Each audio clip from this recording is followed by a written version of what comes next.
The book of Esther, chapter 1 and 2. These events took place during the days of Ahasuerus, who ruled 127 provinces from India to Kush. In those days, King Ahasuerus reigned from his royal throne in the fortress of Susa. He held a feast in the third year of his reign for all his officials and staff, the army of Persia and Media, and the nobles and the officials from the provinces.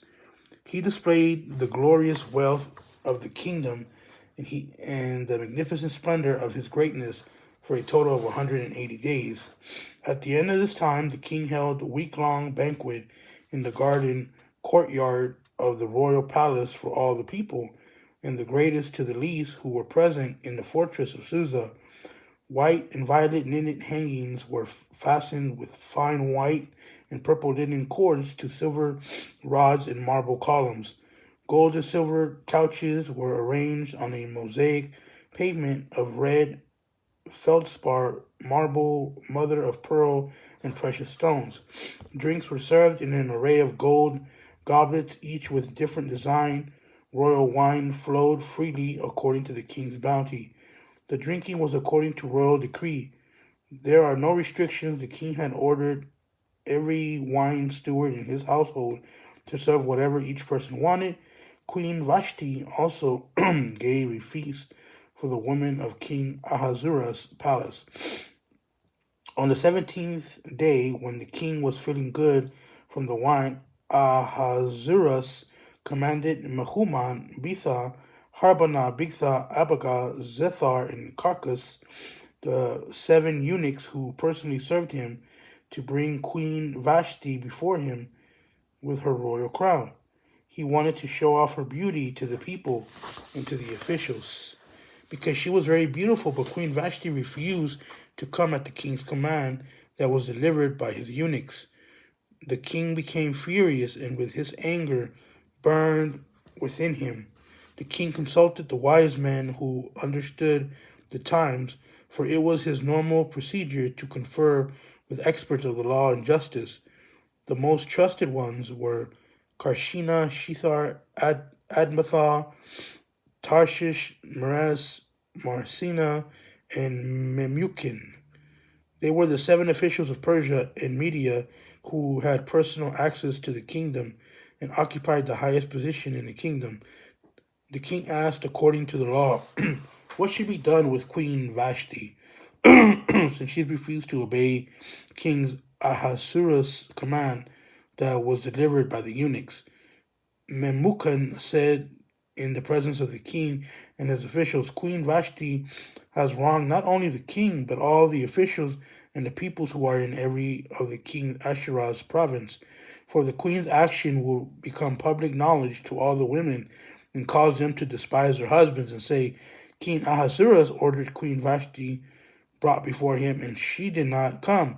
Before this day is over, the noble women of Persia and Media who hear the queen's act will say the same thing to all the king's officials, resulting in more contempt and fury.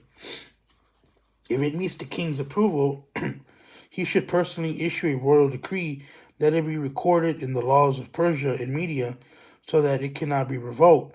Vashti is not to enter King Ahasuerus' presence, and her royal position is to be given to another woman who is more worthy than she.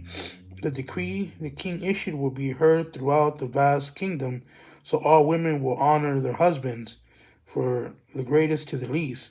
The king and his counselors approved the proposal, and he followed Memucan's advice. He sent letters to all the royal provinces, to each province in its own script, and to each ethnic group to its own language, that every man should be master of his own house and to speak in the language of his own people. Sometime later, when King Ahasuerus' rage had cooled down, he remembered Vashti, what she had done, and what was decided against her.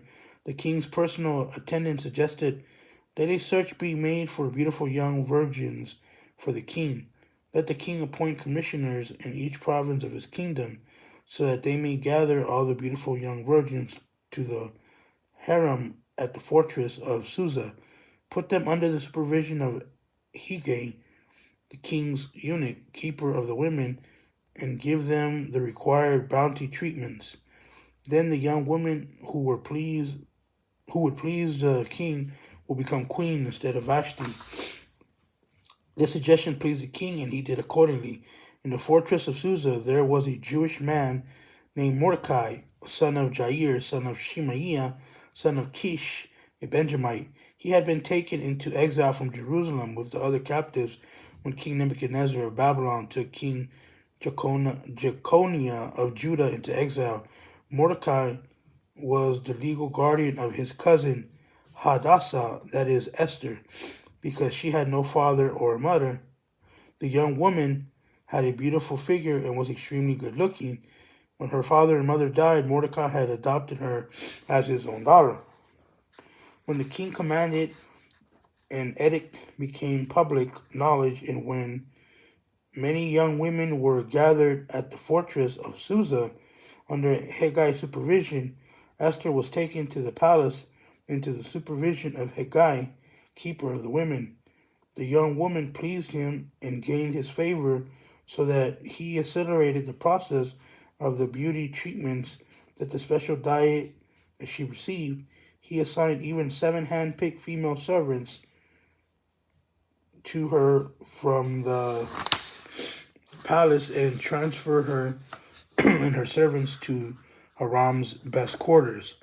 Esther did not reveal her ethnicity or her family background because Mordecai had ordered her not to make them known. Every day Mordecai took a walk in front of the Hiram's courtyard to learn how Esther was doing and to see what was happening to her. During the year before each young woman's turn to go to King Ahasuerus, the Hiram's regulation required her to receive beauty treatments with oil of myrrh for 6 months, and then with perfumes and cosmetics for another 6 months. When the young woman would go to the king, she was given whatever she requested to take with her from the Hiram to the palace. She would go in the evening, and in the morning she would return to a second Hiram under the supervision of the king eunuchs, Shahazgaz, keeper of the concubines. She never went to the king again unless he desired her and summoned her by name. Esther was the daughter of Abihail, the uncle of Mordecai, who had adopted her as his own daughter.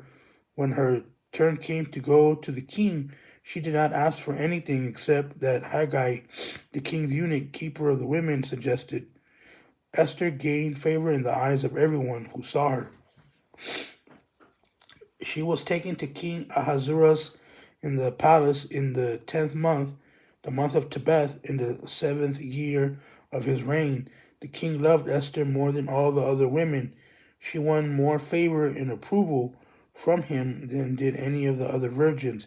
He placed the royal crown on her head and made her queen in place of Vashti. The king held a great banquet for all his officials and staff. It was Esther's banquet. He freed his province from tax payments and gave gifts worthy to the king's bounty. When the virgins were gathered a second time, Mordecai was sitting in the king's gate. Esther had not revealed her family background on her or her ethnicity, as Mordecai had directed. She obeyed Mordecai's orders as she always had while he raised her.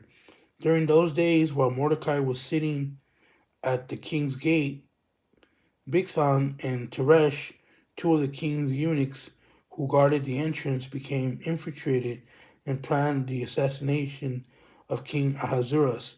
When Mordecai learned of the plot, he reported it to Queen Esther, and she told the king on Mordecai's behalf.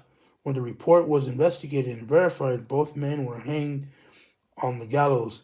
This event was recorded in the historical record in the king's presence.